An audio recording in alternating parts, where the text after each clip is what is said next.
नमस्कार। न्यूज़ 18 के digital platform पर आपका बहुत स्वागत है। मैं हूं आपके साथ हंसिका पाठक। आमतौर पर एक प्रचलित धारणा है कि पितृपक्ष में कोई भी शुभ कार्य नहीं किया जाता।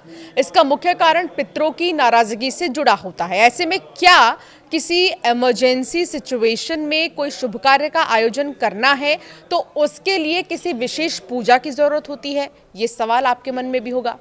इस सवाल का जवाब हम आपको बताएंगे इस वीडियो के जरिए कि क्या वाकई जो धारणा है शुभ कार्यों को नहीं करने की वो सही है या नहीं।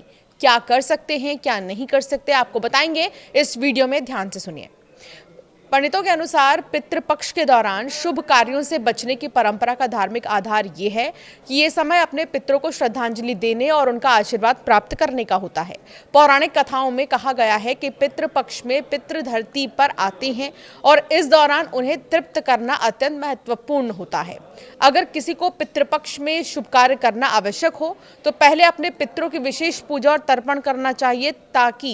हालांकि शास्त्रों में यह भी माना गया है कि कोई भी शुभ कार्य करने के लिए 16 दिन सभी के लिए निषेध नहीं है। जिस दिन अपने घर में पितरों का पूजन होता है सिर्फ उसी दिन शुभ कार्य निषेध होता है।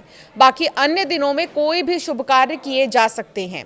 इसके लिए पितृ पूजा में पितरों का आवाहन करके उनसे क्षमा याचना की जाती है और उनके आशीर्वाद की प्रार्थना भी की जाती है। ऐसा माना जाता है कि पितरों का आशीर्वाद प्राप्त करने से शुभ कार्यों में किसी भी प्रकार की बाधा नहीं आती है। वैज्ञानिक दृष्टिकोण से पितृपक्ष में विशेष पूजा करने का कारण मानसिक और भावनात्मक शांति प्राप्त करना हो सकता है। पंडित मेहता ये बताते हैं कि इस समय विशेष पूजा और तर्पण से मनोवैज्ञानिक लाभ भी होते हैं। ये प्रक्रिया व्यक्ति को अपने पूर्वजों के प्रति कृतज्ञता प्रकट करने का अवसर देती है और उसे मानसिक संतोष का अनुभव होता है। पूरा परिवार एकत्रित होकर पितृ पूजन करता है तो पितृ प्रसन्न होते हैं। अब आपको बताते हैं कि पितृपक्ष में क्या ऐसी चीज़ें हैं जो ना खरीदें। लोहे या फिर लोहे से बनी वस्तुएं, नए कपड़े, सोना चांदी के गहने, वाहन, जमीन, मकान, जूते चप्पल, शादी या फिर अन्य शुभ अवसरों के सामान, झाड़ू। तो वहीं श्राद्ध से जुड़े सामान इस समय खरीदना शुभ माना जाता है। चावल, जौ, काले तिल और कुशा चमेली का तेल, इसके अलावा ऐसी खरीदते हैं आप चीज़ें तो ये बहुत ही ज़्यादा शुभ होता है। दीपक और अगरबत्ती खरीदना भी पितरों को प्रसन्न करता है। धार्मिक पुस्तकें खरीदना भी शुभ माना गया है। इन वस्तुओं की खरीद से पितृ प्रसन्न होते हैं और उनकी आत्मा को शांति मिलती है। साथ ही आप चाहें तो इन वस्तुओं का दान भी कर सकते हैं। पितृपक्ष में धार्मिक नियमों का पालन करने और श्राद्ध तर्पण करने से जीवन की समस्याएं दूर होती हैं और पितृदोष से भी मुक्ति मिलती है। इसके अलावा मृत आत्माओं के नाम पर श्रद्धा पूर्वक जो अन्न, जल, वस्त्र ब्राह्मणों को दान दिया जाता है, इस दौरान एक और कर्म किया जाता है जिसके बिना श्राद्ध अधूरा माना जाता है। ये कर्म है कौओं को भोजन कराना। अब सवाल यह है कि आखिर श्राद्ध में कौओं को भोजन क्यों कराया जाता है? कौओं की पौराणिक कथा क्या है, आइए इसे भी बताते हैं। आमतौर पर कौओं का घर आना ठीक नहीं माना जाता, तो वहीं पितृपक्ष के दौरान लोग कौओं का इंतजार करते हैं। इसके पीछे की मान्यता है कि पितृपक्ष के दिनों में पितरों के लिए निकाला गया भोजन अगर कौआ उसका अंश ग्रहण कर लेता है तो पितर तृप्त हो जाते हैं। इसके बाद पितरों का आशीर्वाद मिलता है। धार्मिक मान्यता है कि कौवे द्वारा खाया गया भोजन सीधे पितरों को प्राप्त होता है। इसलिए पितृपक्ष के दौरान कौओं को भोजन कराना शुभ माना जाता है। कौओं को भोजन कराने की एक कहानी इंद्रपुत्र से भी जुड़ी हुई है।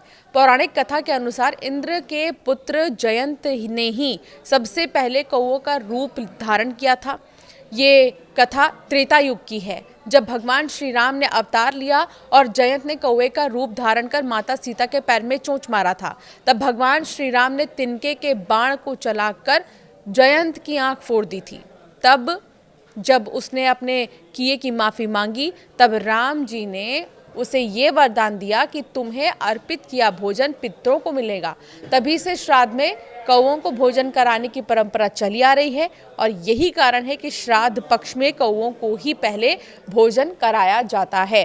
तो अगर आपको कोई शुभ कार्य करना है, जैसे आपको मकान खरीदना है या दुकान खरीदना है या फिर आपको कोई नया सामान लेना है और वो बहुत ज़्यादा ज़रूरी है, आपके पास समय ही नहीं है वो सामान लेने का, तो आप ये मत सोचिए कि पितृपक्ष चल रहे हैं, बल्कि जिस दिन आप अपने पूर्वजों की पूजा करते हैं उस दिन को छोड़कर बाकी इन 16 दिनों में आप ले सकते हैं, अगर आप बहुत ज़्यादा इमरजेंसी सिचुएशन में हैं तो।